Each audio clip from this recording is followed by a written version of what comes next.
The man with scars covering half his face stood at the edge of Copper Canyon, watching the rushing waters below that had claimed so many lives. No one in Silver Creek would hire him. No one would even look him in the eye. Then a giant Apache woman fell into those deadly rapids, and everything changed forever. Before we jump back in, tell us where you're tuning in from. And if this story touches you, make sure you're subscribed, because tomorrow I've saved something extra special for you. The morning sun cast long shadows across the dusty streets of Silver Creek, Arizona Territory, as Thomas Mitchell pulled his worn hat lower over his face. The leather brim could only hide so much of the angry red scars that twisted across the left side of his features, a permanent reminder of the mine explosion that had destroyed his life 3 years earlier. Thomas had once been the most respected mining engineer in the territory. His expertise in tunnel construction and safety protocols had saved countless lives in the treacherous copper mines that dotted the landscape around Silver Creek. But the day a faulty support beam collapsed and ignited a pocket of methane gas, everything changed. The explosion had killed 6 men and left Thomas with burns that would never fully heal. Worse than the physical scars were the whispers that followed him wherever he went. Some claimed he had ignored safety warnings in his rush to meet production quotas. Others suggested he had been drunk on the job. The truth was simpler and more painful. Thomas had been trying to rescue a trapped miner when the gas ignited, but surviving when others did not had somehow made him guilty in the eyes of the community. His engineering credentials meant nothing now. Mine owners refused to hire him, claiming his presence made other workers nervous. Shopkeepers served him reluctantly, if at all. Even the local preacher avoided making eye contact during the rare occasions when Thomas attended Sunday services. The man who had once been celebrated for his technical brilliance and dedication to worker safety was now treated like a walking omen of disaster. Thomas rented a small cabin on the outskirts of town, surviving on the meager savings he had accumulated during his prosperous years. He spent his days reading technical journals and sketching improvements to mining equipment that no one would ever ask him to build. The isolation ate at him like acid, but he had nowhere else to go. His parents had died years earlier, he had never married, and his former colleagues acted as if he had never existed. The only place Thomas found any peace was at Copper Canyon, a spectacular gorge about 5 miles north of Silver Creek, where the Gila River had carved a path through red sandstone over millions of years. The canyon walls rose 300 feet on either side of the rushing water, creating a natural cathedral that seemed to dwarf human problems. Thomas often hiked there in the early morning hours when he was less likely to encounter other people. The Apache had always considered Copper Canyon sacred ground, though few white settlers understood why. The tribal elders spoke of spirits that lived in the rushing water and healing powers that flowed from the red rocks. Most residents of Silver Creek dismissed such beliefs as primitive superstition, but Thomas had noticed something peaceful about the place that transcended religious differences. On this particular morning, in late September, Thomas was sketching the canyon's geological formations when he heard voices echoing off the rock walls. A group of Apache women had descended to the river's edge, apparently gathering medicinal plants that grew in the spray zones, where constant moisture created unique growing conditions. Thomas recognized this as a traditional activity that the local tribal council had negotiated permission to continue even as white settlement expanded throughout the territory. Among the women was someone Thomas had never seen before, though her presence was impossible to ignore. Standing nearly 7 feet tall with shoulders broader than most men, she moved with surprising grace as she navigated the treacherous rocks near the water's edge. Her size should have made her clumsy, but she seemed perfectly balanced as she reached for plants growing in seemingly impossible locations. The other women clearly deferred to her, stepping aside when she approached and seeking her approval before adding specimens to their gathering baskets. Despite her imposing physical presence, She spoke softly and moved with deliberate care that suggested deep respect for the environment around her. Thomas later learned that her name was Maria Strongbeer, daughter of Chief Joseph Strongbeer, who led one of the largest Apache bands remaining in the territory. Her unusual size had marked her from birth as someone special, though whether that specialness was blessing or burden depended on who was telling the story. Among her own people, Maria was revered as a keeper of ancient knowledge about plant medicine and healing traditions. Her size was seen as a sign that the spirits had chosen her to carry important responsibilities, and tribal elders had trained her from childhood in arts that were rapidly disappearing as traditional ways gave way to reservation life. She could identify hundreds of medicinal plants, prepare remedies for ailments ranging from broken bones to spiritual afflictions, and communicate with the natural world in ways that seemed almost supernatural to outsiders. But to many white settlers, Maria represented something far more threatening. Her imposing presence challenged assumptions about feminine weakness and Native American inferiority that formed the foundation of territorial social order. Stories circulated about her ability to outfight grown men, her knowledge of secrets that could be used against white interests, and her influence over Apache warriors who might otherwise be willing to accept peaceful coexistence. These fears were not entirely without foundation. Preparing and narrating this story took us a lot of time, so if you are enjoying it, subscribe to our channel. It means a lot to us. Now back to the story. Maria did possess fighting skills that rivaled those of the finest warriors, trained by her father to defend herself and her people in a world where violence was always a possibility. Her knowledge of traditional medicine included understanding of plants that could heal or harm, depending on how they were prepared. And her counsel did carry significant weight in tribal discussions about how to respond to encroaching white settlement. What the fearful stories missed was Maria's deep commitment to peace and healing. She had witnessed too much violence in her 25 years and had dedicated herself to finding ways for different peoples to coexist without destroying each other. Her size and fighting abilities were tools she hoped never to use, while her medical knowledge was something she shared freely with anyone who approached her with respect and genuine need. Thomas watched the gathering party work for nearly an hour, fascinated by their systematic approach to harvesting plants in ways that ensured continued growth and regeneration.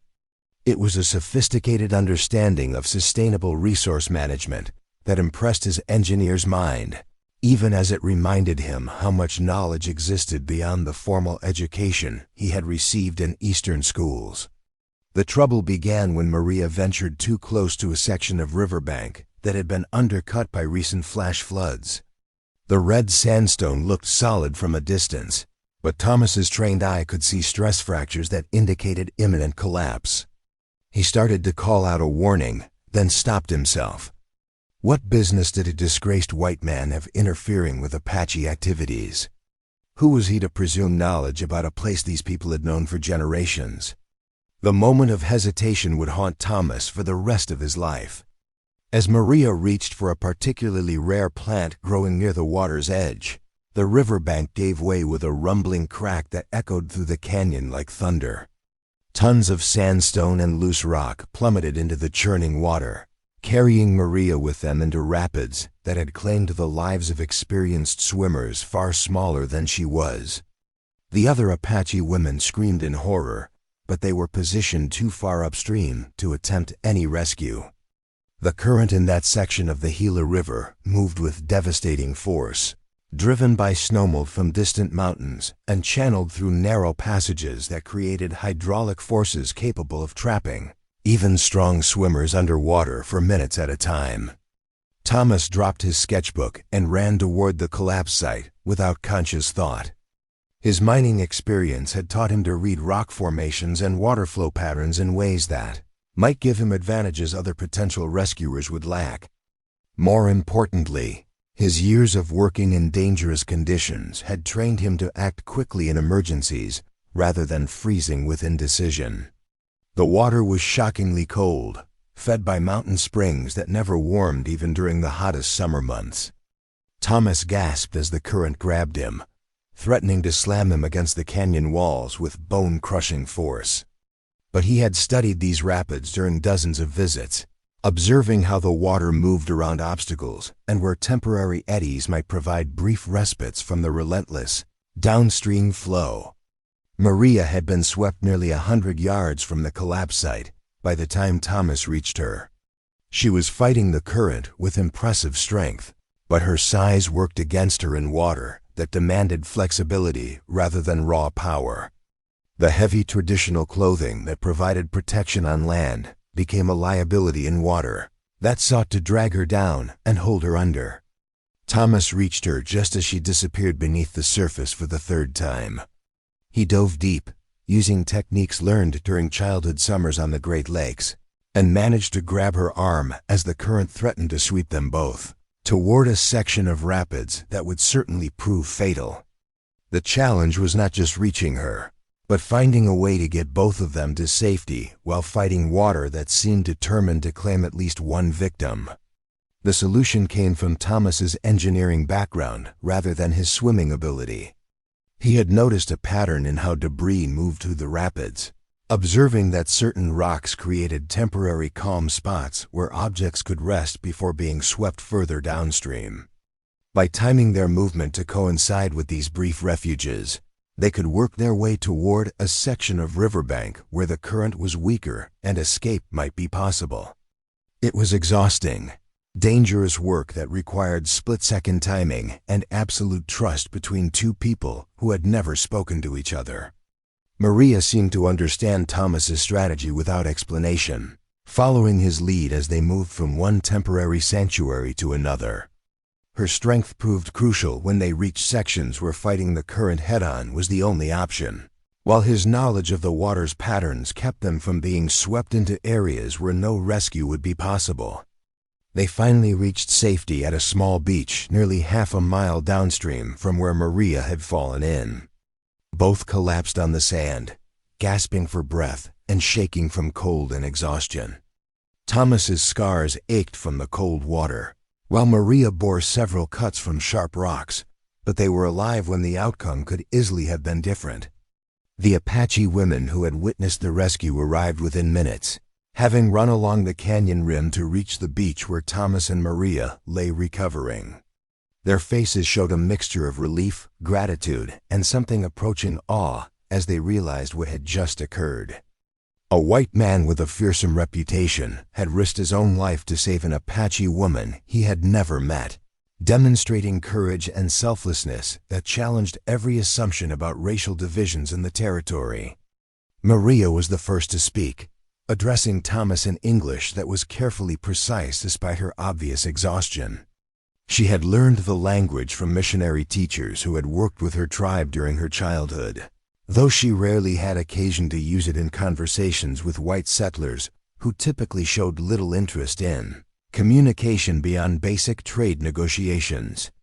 "You saved my life," she said simply, her voice carrying a gravity that made the words feel like a formal acknowledgement rather than casual thanks.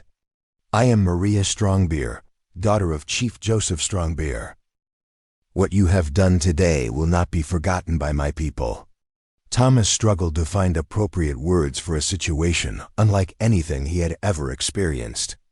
His engineering training had not prepared him for cross-cultural protocols, and his social isolation had left him rusty in conversations that extended beyond basic necessities. But something in Maria's direct manner encouraged honesty rather than diplomatic politeness. "I'm Thomas Mitchell," he replied, pulling himself into a sitting position on the sandy beach. "I used to be a mining engineer before." He gestured vaguely at his scarred face, unsure how to explain the complex history that had led to his current circumstances. Maria studied his features with the same careful attention she had given to the medicinal plants, her dark eyes taking in details that most people tried to avoid seeing. But unlike the residents of Silver Creek, she seemed to be looking past the scars toward something deeper that others had missed or chosen to ignore. You read the water like someone who understands how forces move through resistant materials, she observed, demonstrating knowledge that surprised Thomas with its technical sophistication. Your mining work taught you to see patterns that saved both our lives today. The conversation was interrupted by the arrival of Apache warriors who had been alerted to the emergency by signals the women had sent from the canyon rim. These were not the peaceful plant gatherers Thomas had been observing, but armed men whose duty was protecting tribal members during activities that took them away from the main settlement. Thomas felt his heart rate increase as a dozen mounted warriors surrounded the beach, their weapons ready and their expressions unreadable. He had heard stories about what happened to white men found alone with Apache women, especially in situations that could be misinterpreted as hostile or inappropriate. The fact that he had just saved Maria's life might not matter if cultural protocols had been violated in ways he didn't understand. But Maria rose to her feet with authority that immediately changed the dynamics of the encounter. Despite her soaked clothing and obvious exhaustion, she commanded attention in ways that transcended physical size or familial connections. When she spoke to the warriors in rapid Apache, her tone carried the confidence of someone accustomed to being heard and respected. Thomas couldn't understand the words, but he could read body language well enough to realize that Maria was explaining what had occurred and advocating for his protection. The warrior's posture shifted from threatening to curious as she described the rescue, gesturing toward the collapsed riverbank and the treacherous rapids they had navigated together. The lead warrior, a man about Thomas's age with intricate tattoos covering his arms and chest, approached them with careful deliberation. His English was limited but functional, learned through trading relationships and occasional diplomatic contacts with territorial officials. "Maria Strongbeer tells us you risked death to save her life," he said, his voice carrying formal weight that suggested this conversation would have consequences beyond the immediate moment. "She says you fought the angry water with wisdom and courage. Is this true?" Thomas found himself in an impossible position. Claiming credit for heroism felt presumptuous, but denying Maria's account might inadvertently dishonor her testimony in ways that could create bigger problems. He decided on simple honesty, hoping that cultural differences wouldn't transform truth into insult. "I saw her fall into the water and acted without thinking," Thomas replied. "Anyone else would have done the same thing in my position." The warrior exchanged glances with his companions, clearly translating Thomas's words and discussing their implications. Maria added her own commentary, speaking with an intensity that suggested she was correcting misunderstandings or providing crucial context that Thomas's modest response had omitted. "No," the warrior said finally, returning his attention to Thomas. "Not anyone would have entered those waters. Many would have watched and done nothing, thinking Apache lives are not worth risking white lives. Others might have tried to help but lacked the knowledge needed to succeed. You chose to act, and you possess the wisdom to act effectively. This makes you different from other white men we have known." The conversation was interrupted by the arrival of additional Apache riders, including an older man whose presence immediately commanded even greater respect than Maria had shown. Thomas realized he was looking at Chief Joseph Strongbeer himself, a leader whose reputation for tactical brilliance and diplomatic skill had kept his people relatively safe during decades of increasing conflict between Apache bands and territorial authorities. The chief was smaller than his daughter, but carried himself with unmistakable authority. His face showed the weathering of countless outdoor campaigns, while his eyes held intelligence that missed nothing in the scene before him. He spoke briefly with Maria and the lead warrior, gathering details about what had occurred before addressing Thomas directly. "Thomas Mitchell," Chief Strongbeer said, pronouncing the name with careful precision. "My daughter owes you her life. This creates obligations that extend beyond simple gratitude. Will you accept the hospitality of our camp tonight so that my people can properly acknowledge what you have done?" Thomas felt himself at another crossroads. Accepting the invitation would mean entering Apache territory at a time when tensions between tribal communities and white settlers were increasing throughout the region.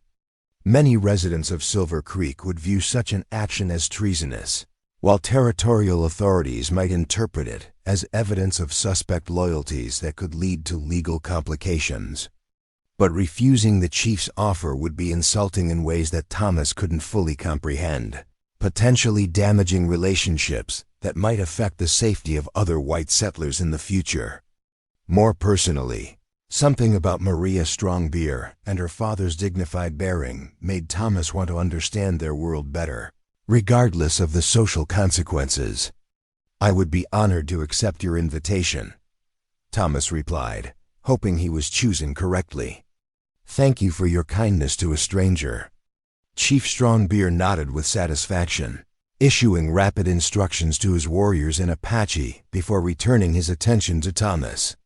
"You will ride with us to our camp. Tomorrow, when the sun rises, my people will offer you something that has never been given to a white man. What you choose to do with this gift will determine many things about the future relationships between our peoples."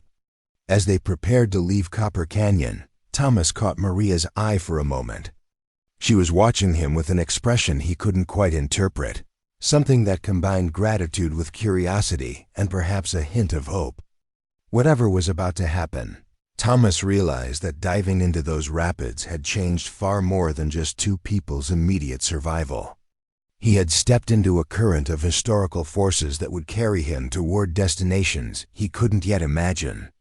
The ride to the Apache camp took Thomas through landscapes he had never seen despite living in the territory for over a decade. Chief Strongbeer led them along ancient trails that wound through hidden valleys and across mesas that offered commanding views of the surrounding desert. These were paths that had been used for generations, carefully maintained and strategically positioned to provide both concealment and tactical advantages. Thomas found himself mounted on a sturdy pinto horse that seemed perfectly suited to the rough terrain. The Apache had provided him with the animal without ceremony, simply indicating that he should ride alongside Maria while the warriors formed a protective formation around them. The gesture spoke to a level of trust that Thomas had not expected, given the tensions that existed between their peoples. Maria rode with the same grace she had shown while gathering plants, her massive frame somehow perfectly balanced, despite the horse's relatively modest size. She had changed into dry clothing at the canyon, traditional Apache garments that emphasized both practicality and cultural identity. The intricate beadwork and leather craftsmanship demonstrated artistic skills that many white settlers never bothered to recognize or appreciate. As they traveled, Maria began sharing knowledge about the landscape that surrounded them. She pointed out plants that could provide emergency food or water, geological formations that indicated the presence of valuable minerals, and animal signs that revealed the health of local ecosystems. Her observations carried the authority of someone who had learned from childhood to read the natural world with scientific precision. Thomas listened with growing fascination, recognizing parallels between Maria's environmental knowledge and his own understanding of geological processes. Both involved careful observation of patterns and relationships that were invisible to casual observers. Both required years of study and practical experience to master effectively. The main difference was that Maria's education had come from oral traditions passed down through generations, while his had been acquired in formal academic institutions. The Apache camp appeared suddenly as they crested a low ridge, hidden in a valley that provided natural protection from wind and weather while offering multiple escape routes if retreat became necessary. Thomas counted approximately 50 lodges arranged in patterns that seemed random to his eyes, but undoubtedly followed cultural logic that promoted both community, interaction, and defensive capabilities. Children and elderly people emerged from the lodges as the riding party approached, their faces showing curiosity rather than hostility toward the white stranger in their midst. Thomas realized that his rescue of Maria had already been communicated to the camp through some signaling system he had not noticed. The reception suggested that heroic actions transcended racial boundaries in ways that ordinary social interactions rarely achieved. Chief Strongbeard dismounted near the largest lodge and spoke briefly with several tribal elders who had gathered to greet the returning party. Thomas caught fragments of the conversation, recognizing his own name amid the rapid Apache dialogue. The tone seemed respectful rather than suspicious, though he understood that appearances could be deceiving in diplomatic situations where protocol demanded careful attention to cultural sensitivities. Maria appeared at Thomas's side as he climbed down from his borrowed horse, her presence immediately reducing his anxiety about navigating unfamiliar social customs.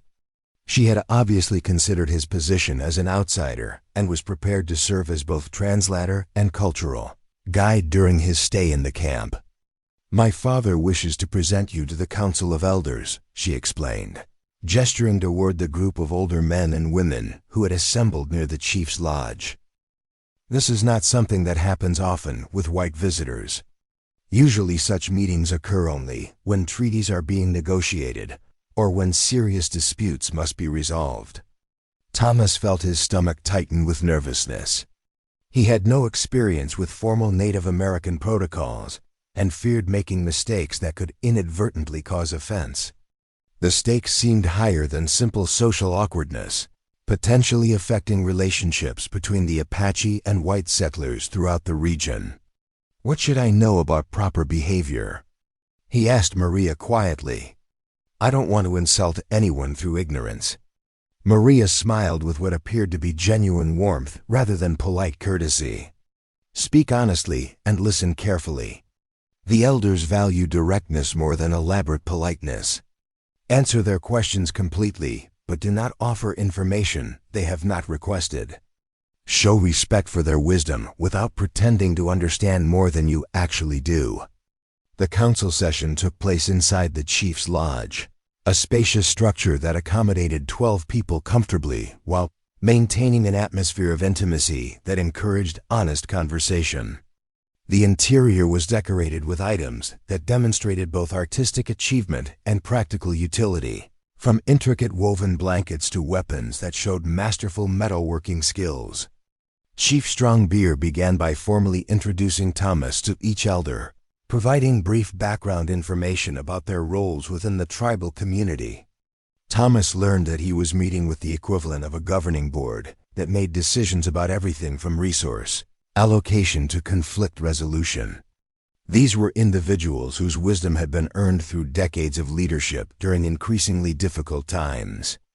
The eldest woman, introduced as Grandmother Whitehawk, spoke first after the introductions were complete.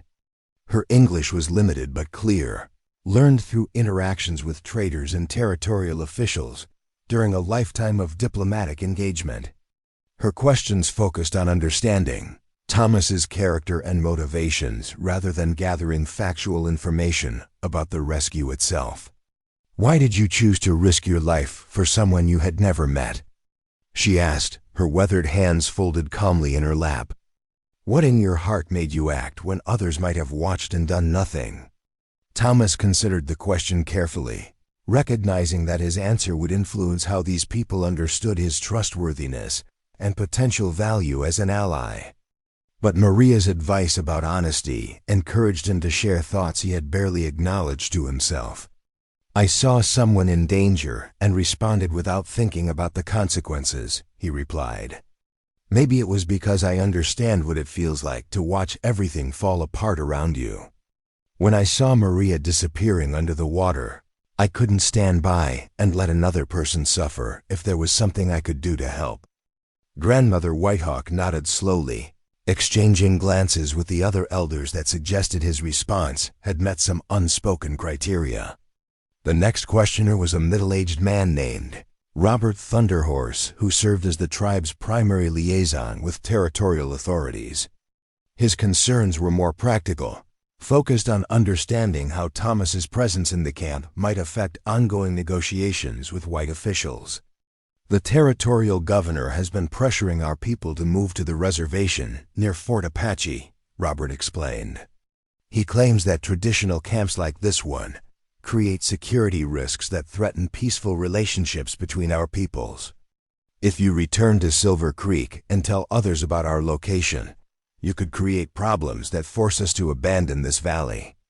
Thomas felt the weight of responsibility settling on his shoulders. The Apache had trusted him with knowledge that could indeed compromise their security if shared with the wrong people.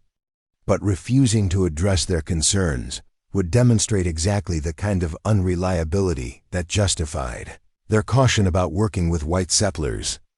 "I give you my word that I will never reveal anything about this camp's location or defenses," Thomas said solemnly. "If questioned by territorial officials, I will say only that I was treated with kindness and respect during a brief visit. Nothing more."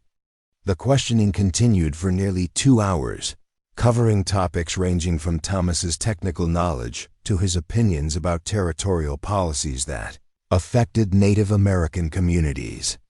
The elders seemed particularly interested in his engineering background, asking detailed questions about mining operations and their environmental impacts that demonstrated sophisticated understanding of industrial processes. Thomas realized that these were not simple questions born of curiosity, but careful investigations designed to assess whether his expertise could be useful to tribal interests. The Apache were dealing with encroaching mining operations that threatened traditional water sources and hunting grounds. Someone with Thomas's knowledge might be able to help them understand and respond to environmental challenges that could determine their community's survival. When the formal questioning concluded, Chief Strongbeer addressed Thomas directly with words that carried ceremonial weight. "Thomas Mitchell, you have answered our questions with honesty and respect. The Council of Elders has agreed that you should be offered a choice that no white man has ever been given before." The chief paused, allowing the significance of his words to register before continuing. "Tomorrow morning, 100 of our finest warriors will gather to offer you a place among our people. If you accept, you will be adopted as a full member of this tribe, with all the rights and responsibilities that such membership entails. You will be given Apache name, Apache family, and Apache homeland. You will also be expected to defend Apache interests with the same loyalty you would show to your birth family." Thomas felt his mind reeling as he processed the implications of what he was hearing. Adoption into an Apache tribe would mean abandoning his white identity and accepting a completely different way of life. It would also mean becoming an enemy of territorial authorities who viewed any white person living among Native Americans as a traitor to their own race. But the offer also represented something Thomas had thought lost forever: the possibility of belonging to a community that valued his contributions rather than fearing his presence. Among the Apache, his scars might be seen as evidence of courage rather than symbols of failure. His engineering knowledge could serve tribal needs rather than corporate profits. "This is not a decision to be made lightly," Chief Strongbeer continued. "If you accept our offer, there will be no returning to your former life. You will become Apache in every way that matters, sharing our struggles and our victories for the rest of your days. If you decline, you will return to Silver Creek with our gratitude and our friendship, but you will remain forever an outsider to both our worlds." Maria had remained silent throughout the council session, but now she spoke with quiet intensity that commanded everyone's attention. "I ask the council's permission to speak with Thomas privately before he makes his decision. There are things he should understand about what is being offered that cannot be explained in formal council." Chief Strongbeer granted her request with a slight nod, and Maria led Thomas outside into the gathering darkness. The camp had come alive with evening activities as families prepared meals and children played games that seemed universal despite cultural differences. The scene carried a warmth and vitality that Thomas had not experienced since before the mining accident that had destroyed his former life. They walked to a quiet spot overlooking the valley where privacy was possible, without moving too far from the protective presence of the camp. Maria settled onto a large boulder and invited Thomas to join her, her manner suggesting that what she was about to share required careful attention. "The offer my father has made is unprecedented," she began, her voice carrying weight that commanded Thomas's complete focus. "In our entire history, no white person has ever been invited to join our tribe as a full member. Such adoptions occasionally happen with captives taken in warfare, but they are granted citizenship only after years of proving their loyalty and commitment." Thomas listened intently, recognizing that Maria was providing crucial context that would help him understand the true significance of what was being offered. "Why is this different?" he asked. "What makes the council willing to extend such an extraordinary invitation?" Maria was quiet for a moment, apparently choosing her words carefully. "Because they believe you possess qualities that could help our people survive the challenges that lie ahead. Your engineering knowledge could help us protect our water sources from mining contamination. Your understanding of white culture could help us negotiate more effectively with territorial authorities. Your demonstrated courage could inspire our warriors during difficult times." She paused, meeting his eyes directly. "But more than any practical considerations, the elders believe you have proven that you see Apache people as human beings deserving of respect and protection. That is extremely rare among white settlers, and it makes you valuable in ways that extend beyond technical expertise." Thomas felt humbled by her explanation, recognizing that he was being judged by standards he had never consciously considered. "What would acceptance mean for me personally?" he asked. "How would my life change if I became a member of your tribe?" Maria smiled, the expression transforming her features in ways that revealed warmth and intelligence that her usual, serious demeanor had concealed. "You would gain a family larger than any white person could imagine. Every member of this tribe would become your brother or sister, committed to your welfare as much as you would be committed to theirs. You would never again face the loneliness that has marked your life since the mining accident." The promise of belonging touched something deep in Thomas's heart that had been wounded by years of isolation and rejection. But he also recognized that accepting such a gift would require sacrifices that might prove more difficult than he could anticipate. "What about my former life?" he asked. "Would I ever be able to return to white society if circumstances changed?" Maria's expression grew somber. "The territorial authorities would consider you a traitor who had abandoned his own race for the enemy. You could never work in mining again, never live in white towns, never be accepted by the people you grew up among. You would become Apache completely, or you would become nothing at all." The conversation was interrupted by the approach of a young Apache man about Thomas's age who carried himself with the confidence of someone accustomed to respect and responsibility. Maria's face brightened as she introduced him as David Swiftero, a warrior who had recently returned from successful negotiations with Mexican authorities regarding cross-border raiding disputes. David's English was excellent, learned during childhood from a captured schoolteacher who had been adopted into the tribe years earlier. His questions for Thomas focused on practical matters rather than philosophical concerns, seeking to understand what skills and knowledge the potential new member could contribute to tribal welfare. "Maria tells me you understand how to build strong foundations in unstable ground," David said, settling onto a nearby rock. "Our camp faces water problems because mining operations upstream have changed the flow patterns in ways we do not fully understand. Could your engineering knowledge help us solve such problems?"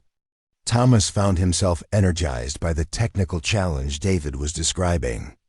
"It sounds like hydraulic disruption caused by mine drainage systems. Yes, I could probably design solutions that would restore normal water flow patterns.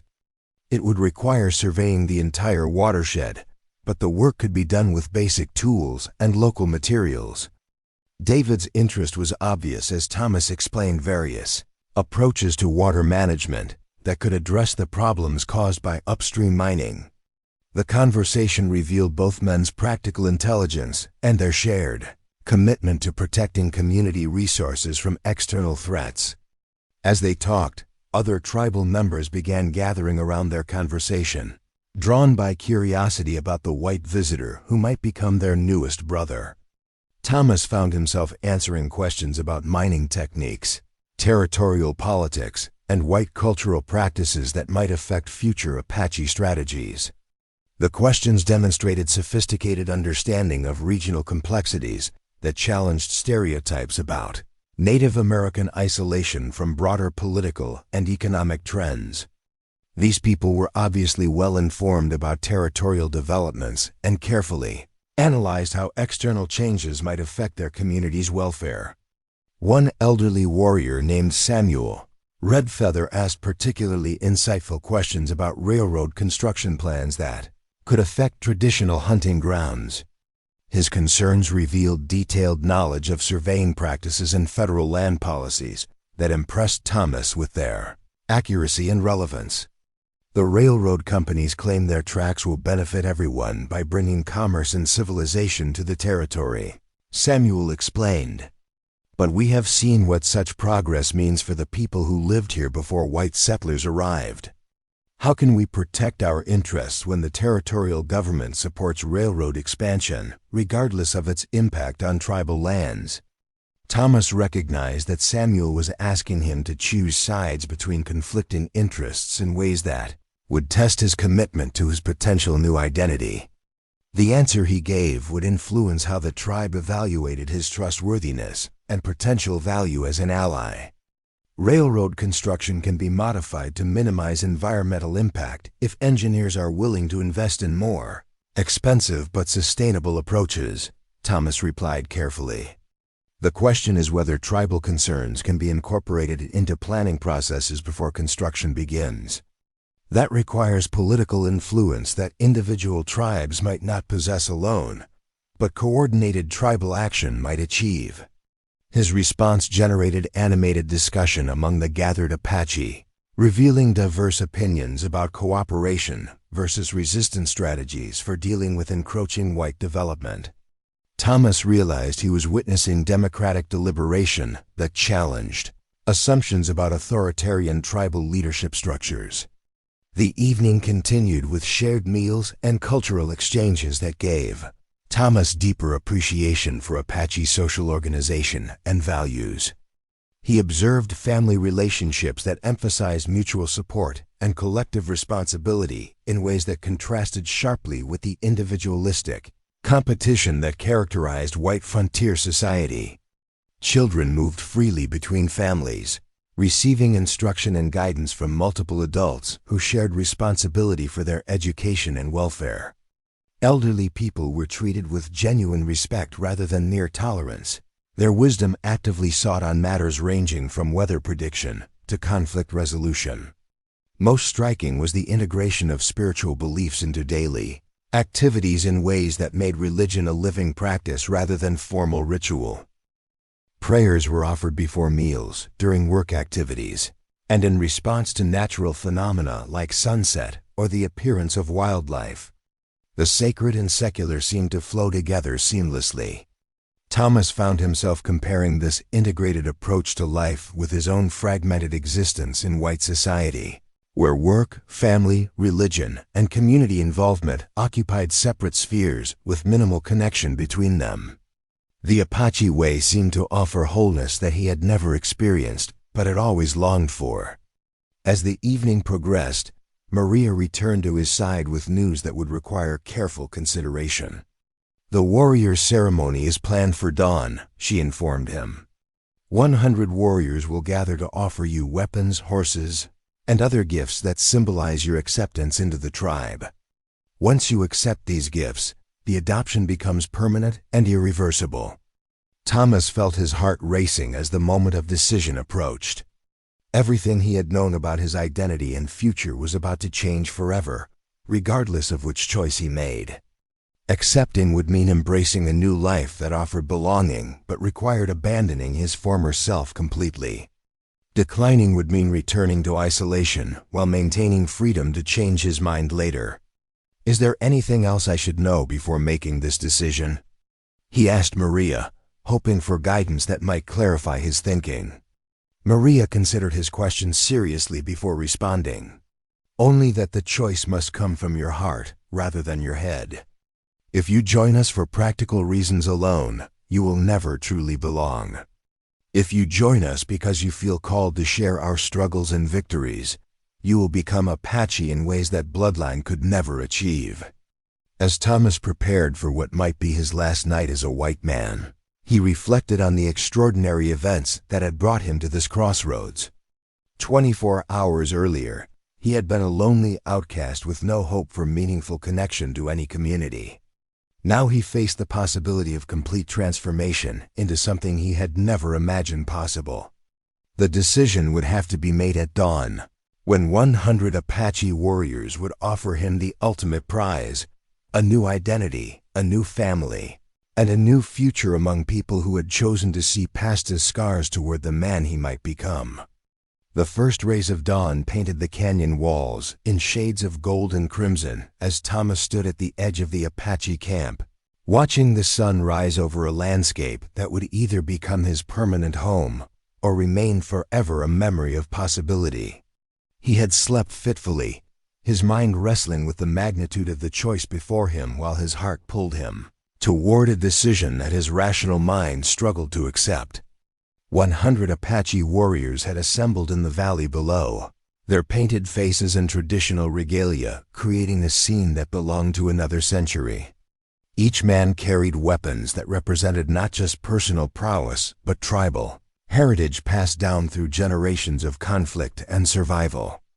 Thomas could see rifles alongside traditional bows, cavalry sabers next to ancient war clubs, demonstrating the complex reality of Native American adaptation to changing times. Chief Strongbeer approached, Thomas with ceremonial dignity that transformed the morning gathering into something approaching religious ritual. The chief wore clothing that indicated this was no ordinary assembly, but a formal occasion that would be remembered in tribal oral history for generations to come. Eagle feathers adorned his headdress, while intricate beadwork on his leather shirt told stories of battles won and honors earned during decades of leadership. Maria stood beside her father, dressed in ceremonial clothing that emphasized her role as keeper of tribal traditions, rather than simply the chief's daughter. Her presence added solemnity to the proceedings, while reminding Thomas that his decision would affect not just his own future, but the relationships between their peoples for years to come. The ceremony began with prayers offered in Apache that Thomas could not understand, but whose reverent tone conveyed universal themes of gratitude and petition for divine guidance. Smoke from burning sage filled the morning air, carrying spiritual significance that transcended cultural boundaries, while creating an atmosphere of sacred purpose. When the prayers concluded, Chief Strongbeer addressed Thomas in English that carried formal weight appropriate to the historic nature of the occasion. His words were chosen carefully to convey both the honor being offered and the permanent consequences of acceptance. Thomas Mitchell, yesterday you proved that courage and compassion can bridge the differences between peoples who have been taught to fear each other. You risked your life to save my daughter not because duty required it, but because your heart demanded it. Today, 100 of our finest warriors offer you gifts that represent acceptance into our family. The chief gestured toward the assembled warriors, who had arranged themselves in precise formations that demonstrated military discipline alongside cultural pride. Each man held items that symbolized different aspects of tribal membership, from weapons that indicated warrior status to horses that represented freedom and mobility essential to Apache survival. If you accept these gifts, you will become one of us in every way that matters, Chief Strongbeer continued. You will share our struggles and our victories, our responsibilities and our rewards. You will defend Apache interests with the same loyalty you would show to the family of your birth. You will live by Apache law and honor Apache traditions until the day you die. Thomas felt the weight of 100 pairs of eyes focused on him, measuring his response to an offer that challenged everything he had been taught about racial boundaries and cultural identity. These men were prepared to accept him as a brother based solely on his actions during a single moment of crisis, demonstrating faith in human character that his own people had never shown. The first warrior to approach was David Swiftarrow, carrying a rifle that had obviously seen extensive use in battles that had shaped tribal survival. The weapon was not merely functional, but artistically decorated with silver inlays and leather, wrapping that transformed tools of war into objects of beauty. "This rifle has never failed me in 30 engagements with enemies of our people," David said formally. "I offer it to you as a symbol of trust and brotherhood. If you accept it, you accept the responsibility to use it in defense of Apache lives and Apache land." Thomas took the rifle with hands that trembled slightly from the emotional intensity of the moment. The weapon felt perfectly balanced, obviously maintained by someone who understood that survival often depended on equipment reliability. But more than its practical value, the gift represented acceptance from a man who had every reason to distrust white promises and white intentions. "I accept this rifle and the responsibility it represents," Thomas replied, his voice carrying across the valley with clarity that demonstrated his commitment to the path he was choosing. "I will use it only in defense of innocent life and just causes." The second warrior offered a horse that was clearly among the finest animals in the tribal herd. The stallion's bloodlines showed generations of careful breeding for speed, endurance, and intelligence essential to warfare in desert terrain. Accepting such a valuable gift would represent not just personal honor but significant economic investment by the tribe in his future. "This horse has carried me safely through countless journeys across dangerous territory," the warrior explained. "He knows the location of every water source within 200 miles and can outrun cavalry mounts when escape becomes necessary. I offer him to you as a symbol of the freedom you will share as one of our people." Thomas approached the horse slowly, allowing the animal to become accustomed to his scent and manner before accepting the reins. The stallion was magnificent, obviously trained for both warfare and long-distance travel in ways that represented years of patient work by expert horsemen. "I accept this horse and pledge to care for him as I would care for any member of my family," Thomas said, running his hand along the animal's neck. "His strength will serve Apache causes, and his speed will carry Apache messages when the need arises." The gifts continued as warrior after warrior approached with items that represented different aspects of tribal membership. Weapons ranged from traditional bows to modern pistols, each accompanied by explanations of their history and significance. Clothing included both ceremonial regalia and practical garments designed for survival in harsh environments. Tools encompassed everything from surgical instruments to engineering equipment that had been acquired through trade or capture. But perhaps most meaningful were the personal items offered by warriors who had fought alongside Thomas during imagined future conflicts. These men were pledging their loyalty based not on past accomplishments, but on faith in his character and potential contributions to tribal welfare. Samuel Redfeather offered a war club that had belonged to his grandfather, a weapon that carried spiritual significance alongside its practical function. "This club has drawn blood in defense of our people for 3 generations," he said solemnly. "It has never been raised in anger or used for personal gain. I offer it to you because I believe you understand the difference between necessary violence and needless cruelty." Thomas accepted the war club with reverence appropriate to its historical significance, recognizing that he was being entrusted with an artifact that represented family honor spanning decades of conflict and survival. The weight of responsibility felt almost overwhelming, but also deeply moving in ways that formal ceremonies rarely achieved. As the gift-giving continued, Thomas began to understand that he was witnessing something unprecedented in the history of white Native American relations. These warriors were offering genuine acceptance based on character rather than race, demonstrating possibilities for cooperation that territorial authorities insisted were impossible. The implications extended far beyond personal transformation. If Thomas could succeed as an Apache warrior while maintaining his engineering knowledge and understanding of white culture, He might serve as a bridge between communities that had been taught to view each other as irreconcilable enemies. When the formal presentations concluded, Chief Strongbeer stepped forward to offer the final gift that would complete Thomas's transformation from white outsider to Apache brother. The chief carried a bundle wrapped in sacred buckskin that obviously contained items of profound spiritual significance. "These are the most precious gifts our people can offer," Chief Strongbeer explained, unwrapping the bundle to reveal objects that had been blessed by tribal medicine men and consecrated through ceremonies that connected them to ancestral spirits. Sacred stones that will protect you during battle, medicine bundles that will maintain your spiritual health, and symbols of clan membership that will identify you as family to every Apache you encounter. Thomas accepted the sacred items with hands that shook from the emotional intensity of the moment. He was holding objects that represented thousands of years of spiritual tradition, artifacts that had been blessed by countless generations of holy men and women who had kept Apache culture alive through centuries of conflict and change. "With these gifts, I name you Strong Bear Walker, brother to Maria Strongbeer and son to Joseph Strongbear," the chief announced formally. "You are no longer Thomas Mitchell, white man and outsider. You are Strong Bear Walker, Apache warrior and defender of our people." The transformation was complete.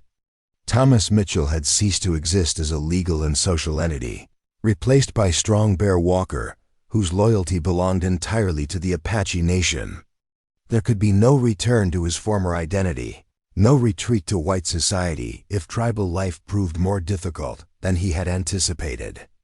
The celebration that followed the ceremony lasted throughout the day, featuring traditional dances, competitive games, and storytelling that introduced Strong Bear Walker to the full richness of Apache culture. He participated as both observer and participant, learning customs that would govern his behavior for the rest of his life while demonstrating skills that would determine his standing within the tribal hierarchy. The first test came during competitive shooting matches where warriors demonstrated their proficiency with various weapons. Strong Bear Walker's engineering background had given him understanding of ballistics and trajectory calculations that translated into remarkable accuracy with both rifles and traditional bows. His performance impressed even experienced marksmen while establishing his credentials as someone who could contribute meaningfully to tribal defense. But more challenging were the tests of cultural knowledge that required understanding of Apache law, religious beliefs, and social customs that govern daily life.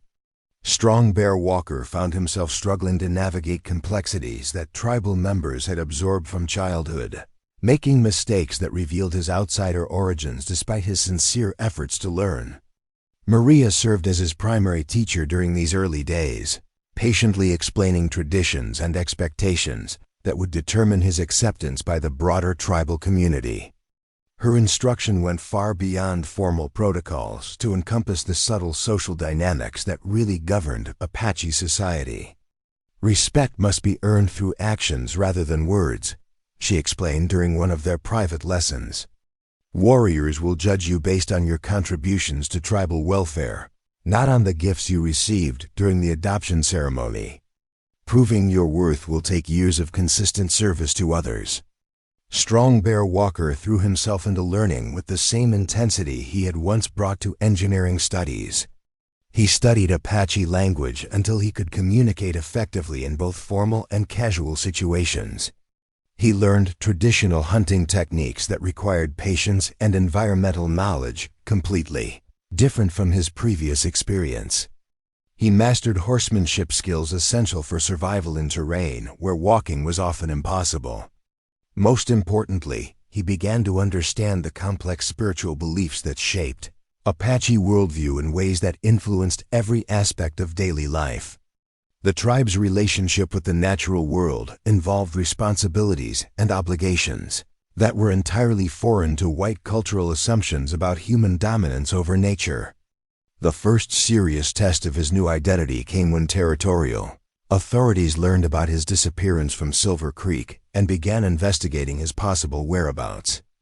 Sheriff Williams arrived at the Apache camp under a flag of truce, demanding information about Thomas Mitchell, who had vanished without explanation several weeks earlier. Strong Bear Walker watched from concealment as Chief Strong Bear met with the sheriff and his deputies, knowing that his former identity hung in the balance. If the Apache revealed his presence, he could be arrested for abandoning his obligations to white society. If they protected him by lying to territorial authorities, they risked accusations of harboring a fugitive that could justify military action against the camp. Chief Strongbear handled the situation with diplomatic skill that protected both Strong Bear Walker and tribal interests without resorting to outright deception. Thomas Mitchell visited our camp briefly as an honored guest, the chief told Sheriff Williams truthfully. He departed several days ago, and we have no knowledge of his current whereabouts. The statement was technically accurate since Thomas Mitchell no longer existed as a distinct identity, having been replaced by Strong Bear Walker through formal adoption procedures. But Sheriff Williams clearly suspected that more was being concealed than revealed, leading to tensions that could escalate into conflict if not carefully managed. Strong Bear Walker realized that his transformation had created complications extending far beyond personal identity. His disappearance from white society would inevitably be interpreted as evidence of Apache treachery, potentially justifying territorial policies that could threaten tribal survival. The solution came through Maria's suggestion that Strong Bear Walker could serve tribal interests more effectively by maintaining limited contact with white society under carefully controlled circumstances. His engineering knowledge remained valuable for understanding threats posed by mining operations and railroad construction. But gathering such intelligence required access to information that was only available in white communities. Working with Chief Strongbear and the tribal council Strong Bear, Walker developed a plan that would allow him to move between worlds when necessary while maintaining his primary loyalty to Apache interests. He would occasionally visit Silver Creek and other white settlements as a mysterious stranger whose scarred appearance discouraged close scrutiny, gathering information about territorial developments that could affect tribal welfare. The plan required extraordinary discretion and careful attention to details that could reveal his true identity. Strong Bear Walker had to learn to suppress mannerisms and speech patterns that marked him as Apache while projecting the persona of a white drifter whose presence aroused no particular interest or suspicion. His first mission took him back to Silver Creek, where he observed mining operations that were contaminating water sources essential to Apache survival. Disguised as a traveling surveyor seeking temporary employment, he was able to gather detailed information about expansion plans and environmental impacts that the territorial government had not shared with tribal authorities. The intelligence he collected revealed systematic violations of treaty obligations that could justify legal challenges if properly documented and presented to federal officials. More immediately, it provided advance warning of development projects that would require tribal countermeasures to protect essential resources. Strong Bear Walker's success in this dual role established him as an invaluable asset to tribal security, while demonstrating that his transformation had enhanced rather than diminished his usefulness to Apache interests. He was no longer simply a white man with useful knowledge, but an Apache warrior whose unique background provided capabilities that no other tribal member possessed. But the greatest test of his new identity came when territorial authorities decided that Apache resistance to mining expansion required military intervention. Federal troops were dispatched to force tribal compliance with regulations that would have required abandoning traditional camps in favor of reservation life that offered little hope for cultural survival. Strong Bear Walker found himself facing the possibility of armed conflict against soldiers who represented the government of his birth. His Apache identity demanded complete loyalty to tribal interests, even if that meant fighting against white troops who were simply following orders from superiors who viewed Native Americans as obstacles to territorial development. The crisis came to a head when cavalry units surrounded the Apache camp and demanded surrender of warriors, accused of attacking mining installations. The accusations were largely fabricated, but they provided legal justification for military action that could result in the destruction of the tribal community Strong Bear Walker had sworn to defend. Chief Strongbear called a council of war to determine tribal response to the military ultimatum. Strong Bear Walker participated as a full member whose voice carried equal weight with warriors who had been born Apache, despite his recent adoption. The discussions revealed sharp divisions within the tribal leadership about whether resistance or compliance offered better prospects for survival. Some warriors favored immediate attack while cavalry forces were still establishing their positions, arguing that surprise might enable tribal fighters to inflict casualties that would discourage further military interference. Others advocated negotiation and compromise, hoping that demonstrating peaceful intentions might lead to terms that preserved some degree of tribal autonomy. Strong Bear Walker found himself uniquely positioned to influence the debate because of his understanding of both military tactics and territorial politics. His engineering background provided insights into cavalry capabilities and limitations that pure warriors might not appreciate, while his knowledge of white cultural assumptions revealed opportunities for diplomatic solutions that others might overlook. The cavalry commander is operating under political pressure to achieve quick results with minimal casualties, Strong Bear Walker explained to the council. If we can demonstrate that military action will be costly and time-consuming, he may be willing to negotiate terms that serve everyone's interests better than prolonged conflict. His analysis proved accurate when the cavalry commander agreed to parley rather than launching an immediate assault. The negotiations that followed tested every skill Strong Bear Walker had developed for moving between cultures while maintaining loyalty to his adopted people. Working as both translator and cultural interpreter, he helped Chief Strongbear communicate Apache concerns in terms that military officers could understand and respect. The discussions revealed possibilities for compromise that protected tribal interests while satisfying territorial demands for regulatory compliance. The agreement eventually reached allowed the Apache to maintain their traditional camp in exchange for accepting limited federal oversight of activities that might affect regional security. It was not a perfect solution, but it preserved tribal autonomy while avoiding bloodshed that would have devastated both communities. Strong Bear Walker's role in achieving this peaceful resolution established him as more than just an adopted warrior, but as a true leader whose counsel was valued by both Chief Strongbear and the tribal council. His transformation from outcast white engineer to respected Apache diplomat was complete, but it had opened new challenges that would test his abilities in ways he had never anticipated. The success also attracted attention from other tribal leaders who were dealing with similar pressures from territorial expansion. Strong Bear Walker found himself consulted by Apache bands throughout the region, his reputation as someone who could negotiate effectively with white authorities spreading through networks of communication that connected tribal communities across vast distances. These expanded responsibilities required travel that took him away from Maria and the camp for weeks at a time, creating personal challenges that complicated his professional success. He was becoming increasingly valuable to Apache interests throughout the territory, but at the cost of the intimate relationships that had motivated his original transformation. Maria understood the importance of his diplomatic work, but she also worried about the psychological toll of constantly shifting between cultural identities.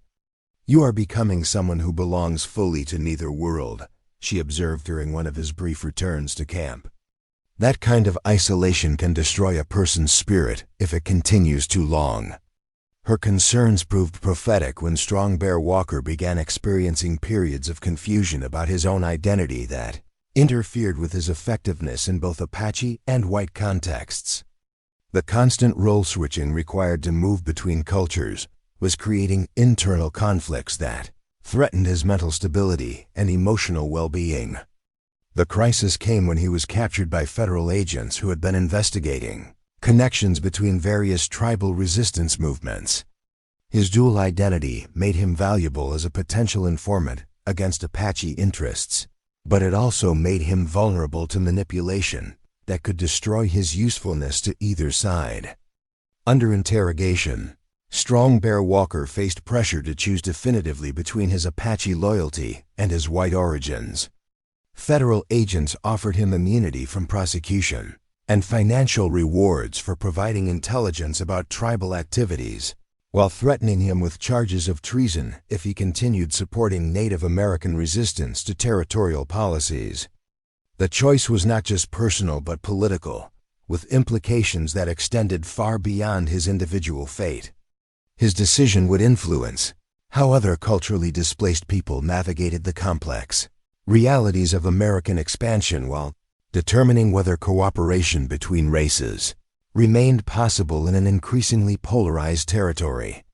Strong Bear Walker's response to this ultimate test would define not only his own future, but the possibilities for peaceful coexistence between peoples who had been taught to view each other as irreconcilable enemies. Everything he had learned about courage, loyalty, and identity would be measured against pressures designed to force abandonment of the principles that had guided his transformation from outcast to leader. The interrogation room in Fort Bliss smelled of stale tobacco and fear, its whitewashed walls closing in around Strong Bear Walker as federal agents circled like vultures sensing weakness. Colonel Henderson sat across the wooden table, his uniform pristine despite the desert heat that made everyone else sweat through their clothes. His pale blue eyes held the calculating coldness of a man who viewed human beings as chess pieces to be moved according to strategic necessity. Agent Morrison paced behind the colonel, his civilian clothes marking him as someone from Washington whose authority transcended military hierarchy. Both men represented forces that Strong Bear Walker understood could destroy everything he had built among the Apache, but their confidence suggested they underestimated the depth of his transformation from white engineer to tribal warrior. Thomas Mitchell, Colonel Henderson began, deliberately using the name that no longer held any legal or personal meaning. We know you've been living among the Apache for 8 months, gathering intelligence and participating in activities that could be construed as treason against the United States government. Strong Bear Walker remained silent, his expression revealing nothing of the thoughts racing through his mind. The Apache had taught him patience as a weapon, the ability to wait for opponents to reveal their strategies before committing to responses that could not be retracted. These men wanted information, but they also needed something else that gave him leverage they might not recognize. Agent Morrison slammed a folder onto the table, its contents spilling across the scarred wood surface. Photographs showed Strong Bear Walker participating in Apache ceremonies. Maps detailed tribal camps and resource locations, and witness statements from territorial officials described suspicious activities that could justify serious federal charges.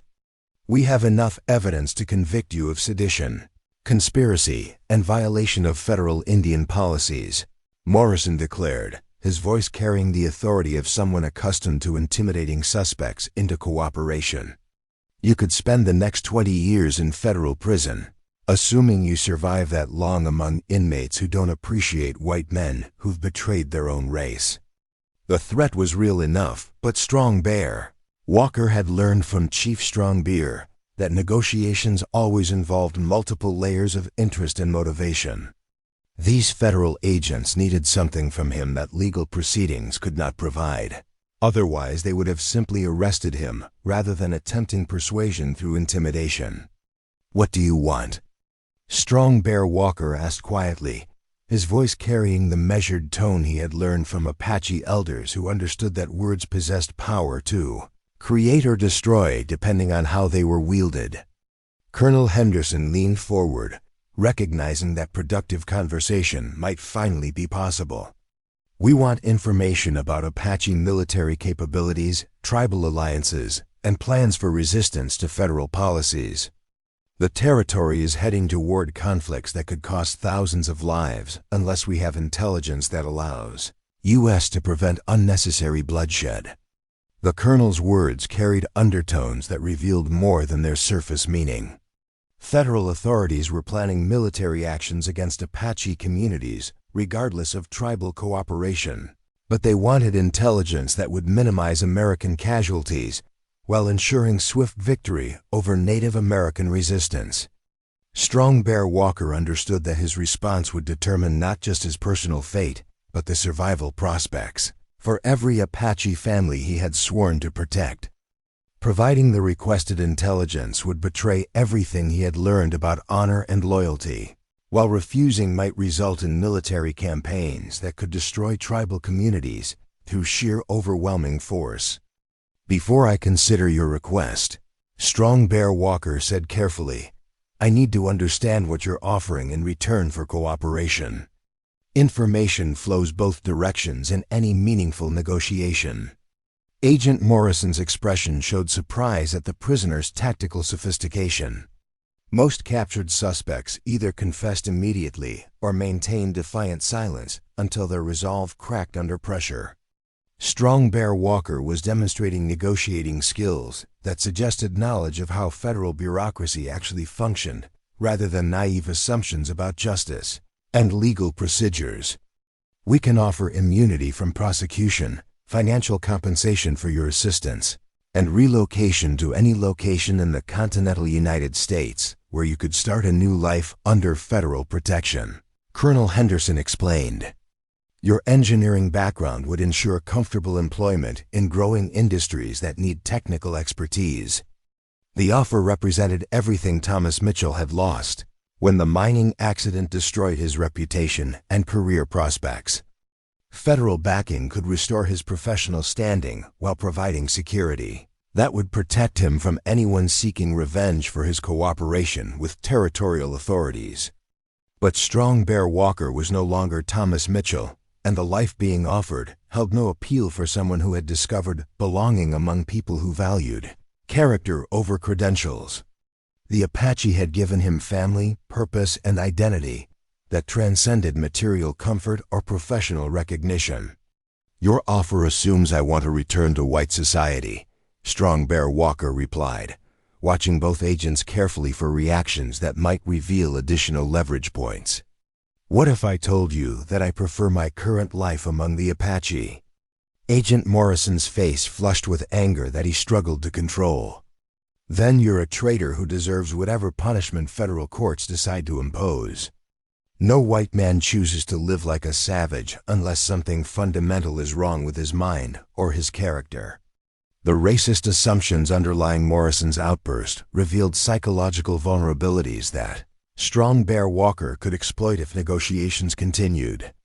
These men viewed his Apache identity as temporary madness rather than genuine transformation, making them incapable of understanding motivations that might guide his choices.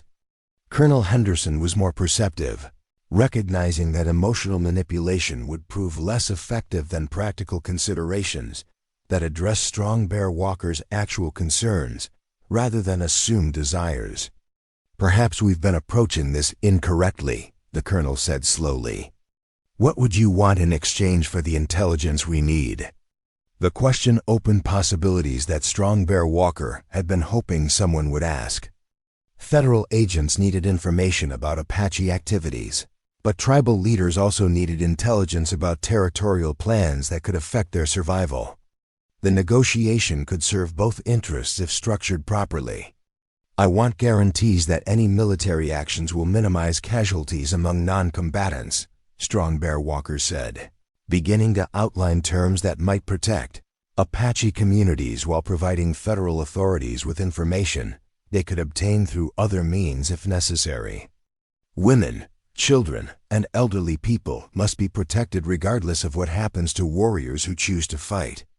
Colonel Henderson nodded slowly, recognizing reasonable humanitarian concerns that could be accommodated within military operational parameters. "That can be arranged. Federal forces have no interest in harming civilians who pose no threat to territorial security." I also want advance warning of any military operation so that non-combatants can be moved to safety before fighting begins. Strong Bear Walker continued, building toward terms that might transform potential massacres into limited engagements between military forces rather than campaigns of extermination against entire communities.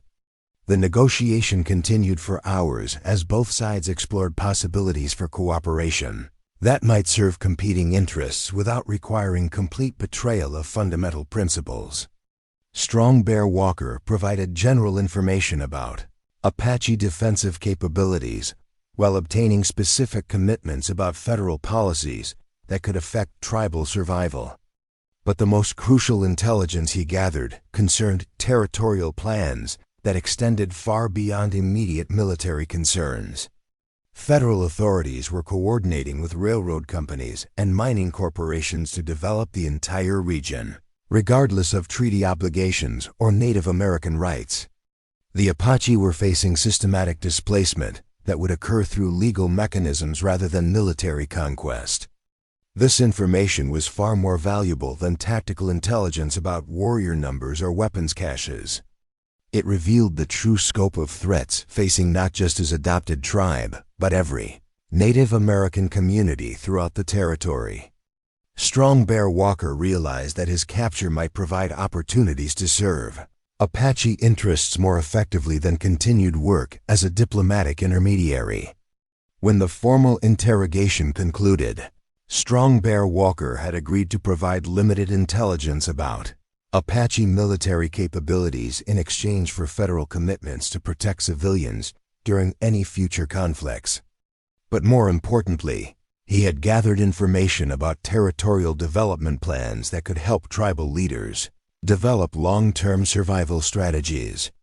Agent Morrison was satisfied with the tactical intelligence he had obtained, while Colonel Henderson believed he had recruited a valuable informant whose continued access to Apache communities would provide ongoing intelligence benefits. Neither man fully understood that Strong Bear Walker remained completely loyal to his adopted people despite apparent cooperation with federal interests.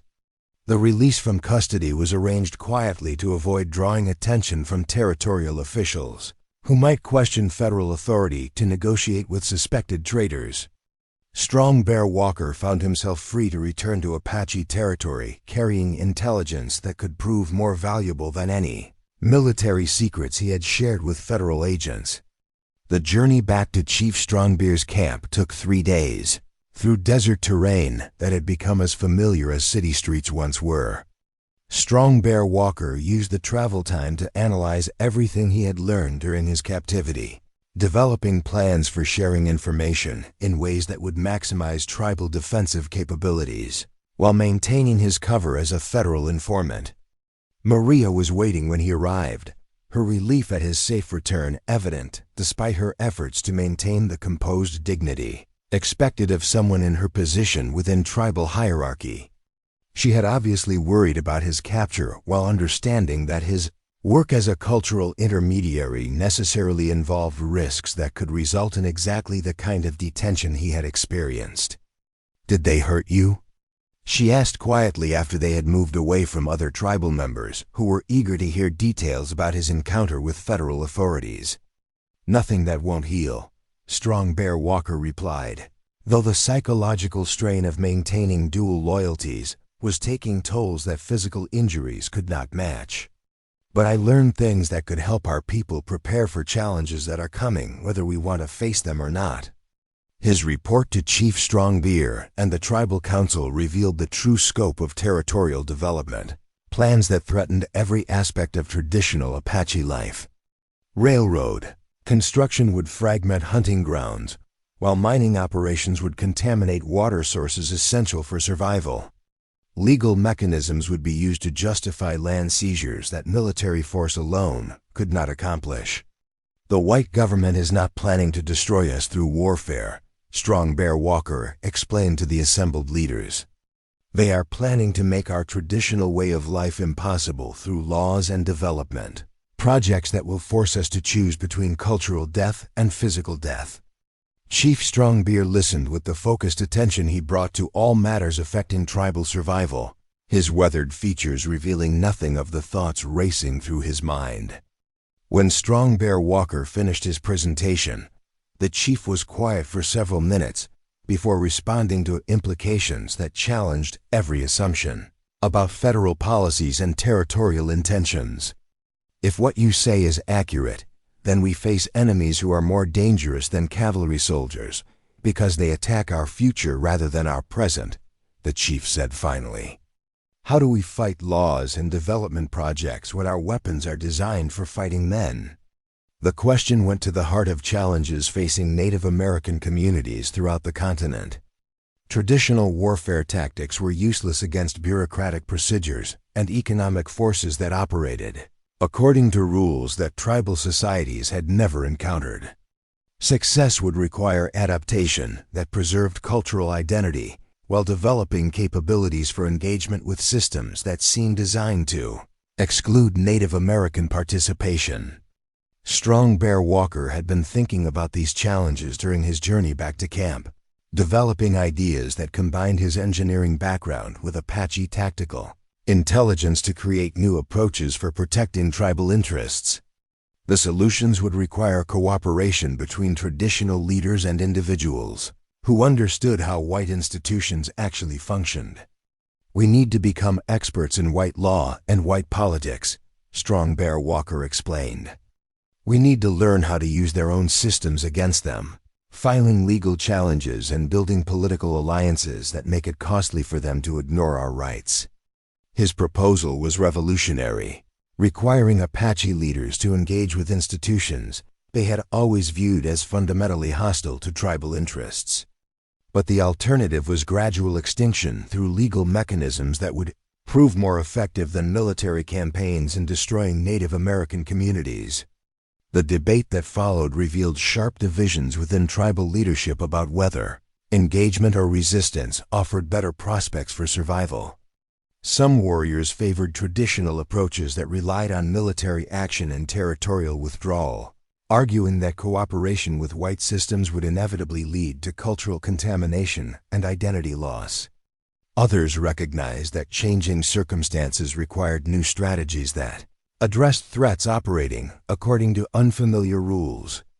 The territorial government possessed legal and economic weapons that could not be countered through traditional warfare, making adaptation essential for survival regardless of cultural preferences. Strongbear Walker found himself defending ideas that challenged fundamental assumptions about Apache identity and tribal sovereignty. His arguments were based on practical assessments of territorial capabilities rather than ideological preferences, but they required Apache leaders to consider possibilities that seemed to threaten everything they had fought to preserve. The resolution came when Maria spoke in support of Strongbear Walker's analysis, her voice carrying authority that commanded attention from even the most traditional warriors. As keeper of tribal cultural knowledge, her endorsement of adaptive strategies provided legitimacy that purely practical arguments could not achieve. Our ancestors adapted to changing circumstances while preserving what mattered most about Apache identity, she reminded the council. They learned to use horses when horses became available. They learned to use guns when guns became necessary. They learned to negotiate with Spanish and Mexican authorities when negotiations served tribal interests better than warfare. Her historical perspective reframed Strongbear Walker's proposals as continuations of long-established Apache traditions rather than revolutionary departures from cultural norms. The tribe had always adapted to new circumstances while maintaining core values that defined their identity as a people.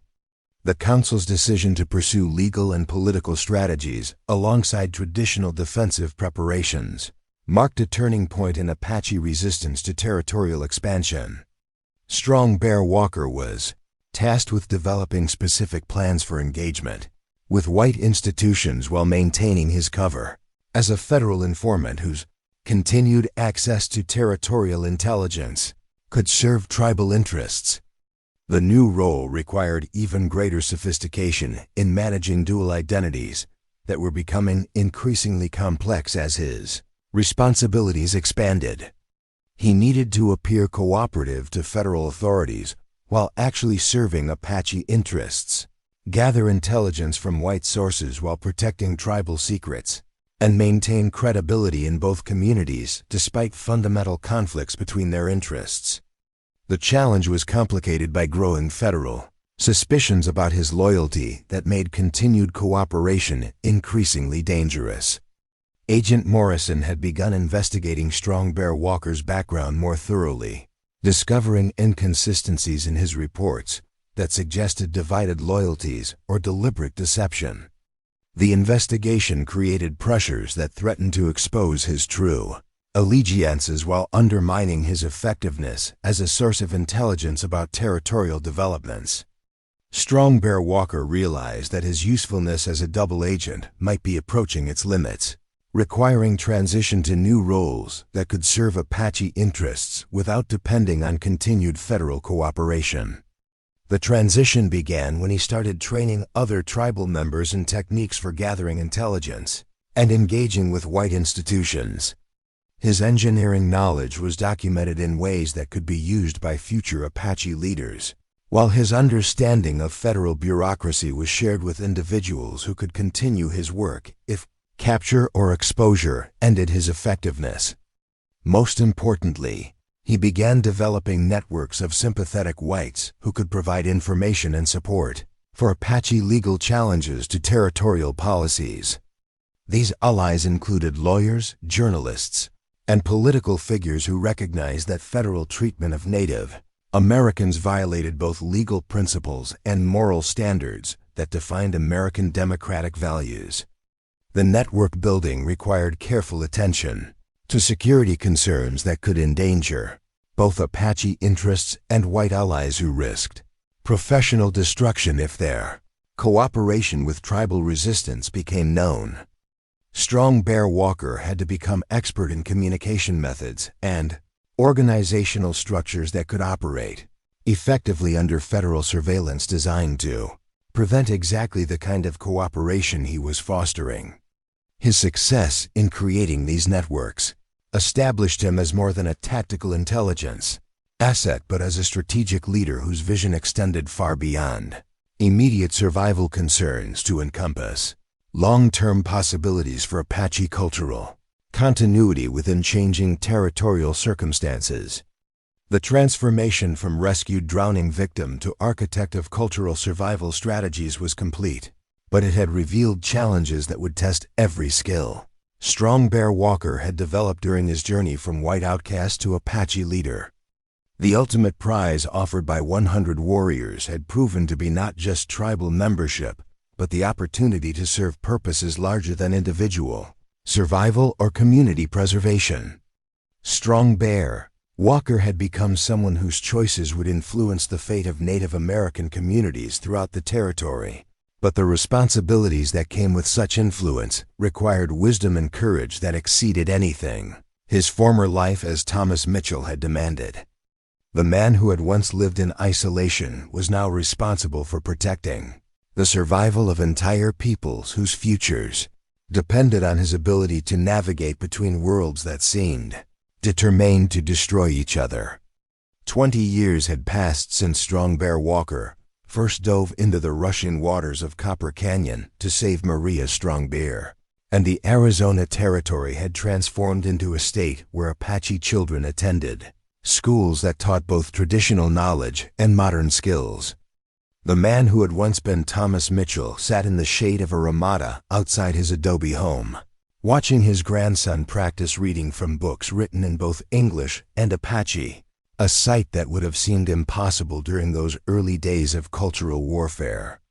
The house itself represented the synthesis of worlds that Strong Bear Walker had spent decades creating. Adobe walls built using traditional techniques contained rooms furnished with both ceremonial objects and modern conveniences. A workshop behind the main building housed engineering equipment alongside traditional tools for working leather and wood. The entire compound demonstrated possibilities for preserving cultural identity while adapting to changing circumstances that had once seemed irreconcilable. Maria emerged from the house, carrying a letter that had arrived with the morning mail delivery. Her hair now streaked with silver, but her bearing still commanding the respect that had marked her presence since childhood. The years had deepened her wisdom while strengthening her role as a bridge between Apache traditions and the modern world that surrounded their reservation community. "The letter is from Senator Williams in Washington," she said, settling beside her husband on the wooden bench they had built together during their 3rd year of marriage. "He wants to know if you will testify before Congress about the success of the legal integration programs we developed here." Strong Bear Walker accepted the letter with hands that showed the wear of decades spent building coalitions between communities that had been taught to view each other as enemies. His engineering skills had proven valuable in constructing not just physical infrastructure, but social frameworks that allowed different peoples to coexist while maintaining their distinct identities. The invitation to testify represented recognition of achievements that had seemed impossible when he first accepted adoption into Chief Strongbear's tribe. The legal strategies he had developed during those dangerous years of double identity had evolved into comprehensive programs that protected Native American rights while fostering economic development that benefited both tribal and non-tribal communities.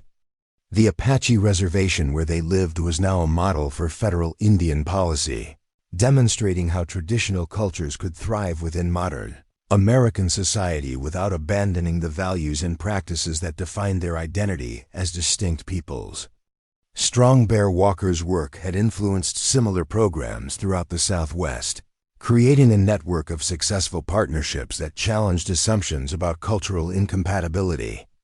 But perhaps his greatest achievement was the family he had built with Maria, children who carried both Apache identity and the broader knowledge needed to navigate complex modern challenges. Their eldest son, Joseph, had become a lawyer who specialized in tribal rights cases, while their daughter, Sarah, worked as a doctor serving both reservation and surrounding communities.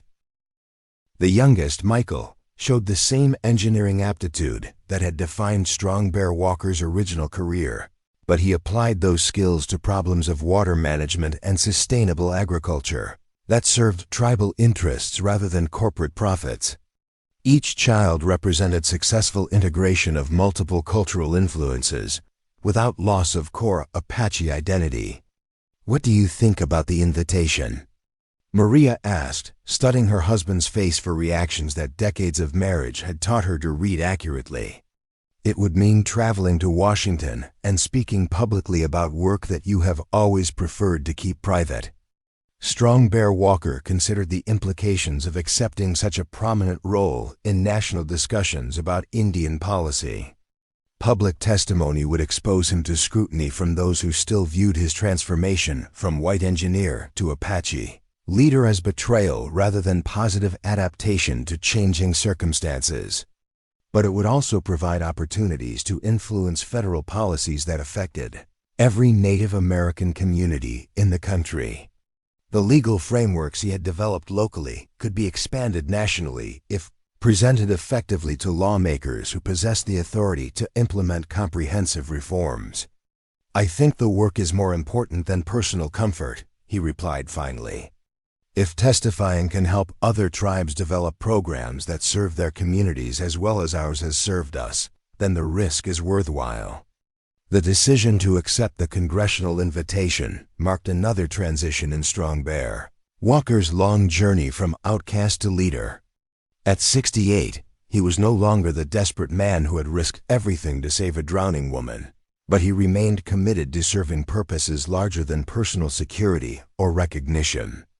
The preparation for congressional testimony required months of organizing documentation that demonstrated the effectiveness of legal integration programs while protecting sensitive information about tribal governance and cultural practices.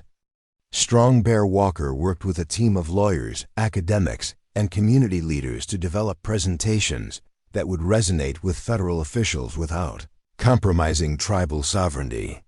The process revealed how extensively his work had influenced Native American communities throughout the region. Delegations arrived from dozens of tribes seeking advice about legal strategies, economic development programs, and educational initiatives that could replicate the success achieved on the Apache reservation. Each consultation reminded Strong Bear Walker of the broader impact his individual choice to save Maria had generated over the decades. What had begun as a spontaneous act of courage had evolved into systematic transformation of relationships between peoples who had been locked in cycles of conflict for generations. The congressional hearing took place in a chamber filled with lawmakers, journalists, and advocates who had been following developments in Indian policy with varying degrees of interest and understanding. Strong Bear Walker faced questions that ranged from detailed inquiries about specific legal mechanisms to broader, philosophical challenges about cultural preservation in modern America. Senator Patterson from Montana opened the questioning with skepticism that reflected attitudes still common among officials who viewed Native American communities as obstacles to development rather than partners in regional progress. Mr. Walker, some critics argue that your programs encourage tribal separatism that undermines national unity. How do you respond to concerns that special legal status for Indian communities creates inequality rather than promoting integration? Strong Bear Walker had anticipated such questions and prepared responses that addressed underlying assumptions about cultural diversity and national identity. Senator, our programs demonstrate that cultural preservation and national participation can strengthen rather than weaken American society. Apache communities that maintain their traditional values while engaging with modern institutions contribute more effectively to regional development than communities that have lost their cultural foundations. His answer was supported by economic data showing that the Apache reservation had achieved higher levels of education, employment, and business development than comparable communities that had pursued assimilation strategies. The statistics provided concrete evidence that cultural preservation could enhance, rather than hinder, successful adaptation to modern circumstances. The questioning continued for hours, covering topics that ranged from water rights and mineral development to educational curricula and judicial procedures. Strong Bear Walker's responses demonstrated mastery of complex legal and political issues while maintaining clear focus on practical outcomes that served both tribal and broader community interests. But the most powerful moment came when Senator Williams asked him to explain how someone born white had developed such deep commitment to Apache welfare that he was willing to sacrifice his original identity for tribal membership. The question went to the heart of assumptions about racial loyalty and cultural authenticity that shaped much of the opposition to his work. Senator, I learned that identity is not determined by birth, but by choice and commitment, Strong Bear Walker replied. The Apache people accepted me not because of my race, but because of my actions. They judged me by my contributions to their welfare rather than my genealogy. That kind of acceptance taught me that American society can be strengthened by embracing diversity rather than enforcing conformity. His response challenged fundamental assumptions about race and citizenship that influenced federal Indian policy in ways that limited possibilities for cooperation between different communities. Strong Bear Walker was arguing for approaches that recognized multiple forms of American identity rather than demanding cultural uniformity as the price of political participation.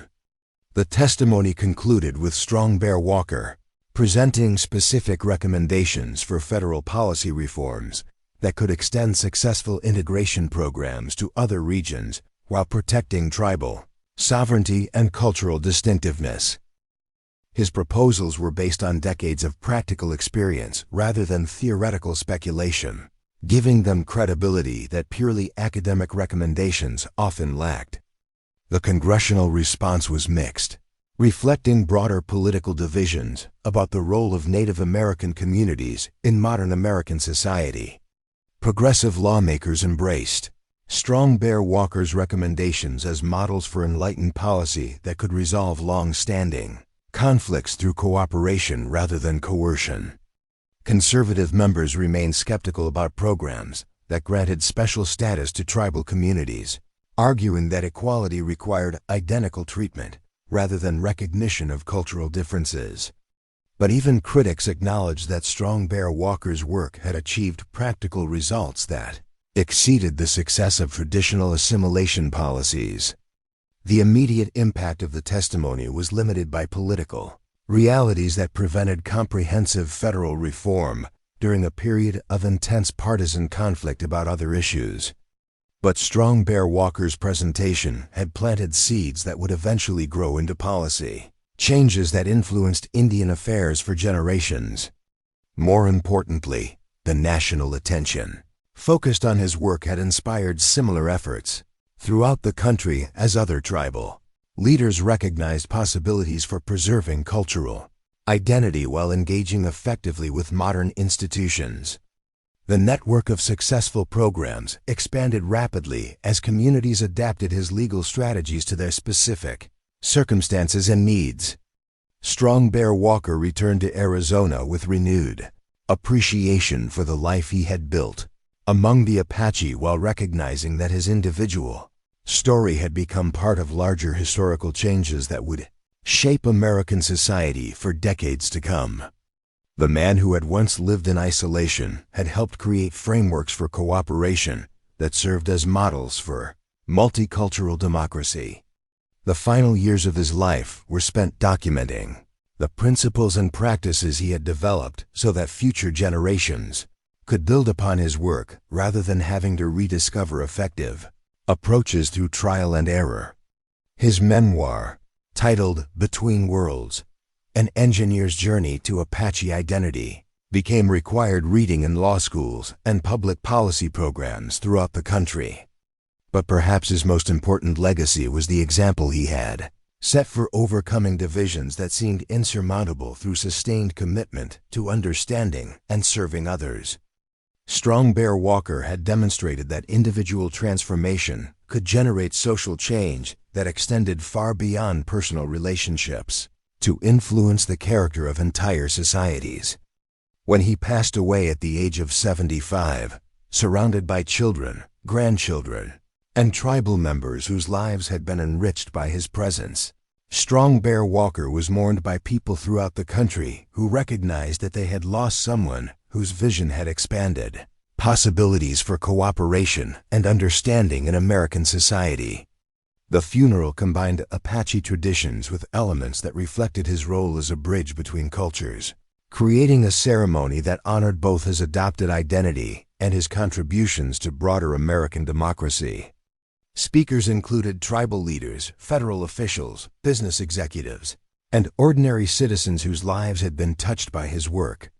Senator Williams delivered the congressional tribute, acknowledging that Strong Bear Walker's transformation from white engineer to Apache leader had generated more positive change in Indian affairs than decades of conventional policy initiatives.